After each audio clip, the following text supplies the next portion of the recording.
Hi అండి. జీవితంలో ఎదిగే వరకు చెవులు మూసుకోవాలి, ఎదిగిన తర్వాత నోరు మూసుకోవాలి. అప్పుడే మనం జీవితంలో ముందుకు వెళ్తామండి.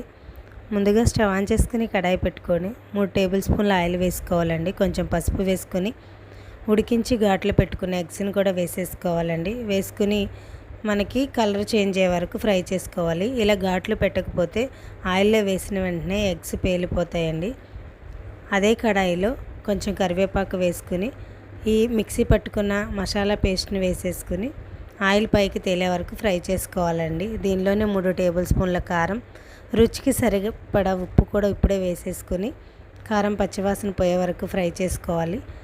ఆల్రెడీ కడిగి పక్కన పెట్టుకున్న రొయ్యల్ని ఉడికించేసుకుని ఉంచుకున్నానండి. అవి కూడా వేసేసుకుని ఈ మసాలా అంతా రొయ్యలకు పట్టే వరకు ఒక 5 నిమిషాలు ఫ్రై చేసుకోవాలి. ఇలా ఫ్రై చేసుకున్న రొయ్యల్లోకి 2 గ్లాసులు వాటర్ కూడా పోసేసుకోవాలండి.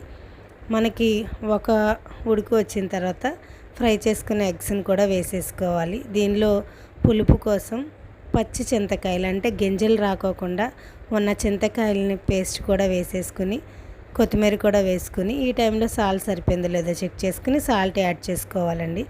అంతే, ఎంతో ఈజీ అండ్ టేస్టీ అయిన పచ్చి రొయ్యలు కోడిగుడ్డు కర్రీ రెడీ అండి. చాలా టేస్టీగా ఉంటుందండి. ఈ విధంగా ఒకసారి ట్రై చేయండి. నచ్చితే లైక్ చేయండి.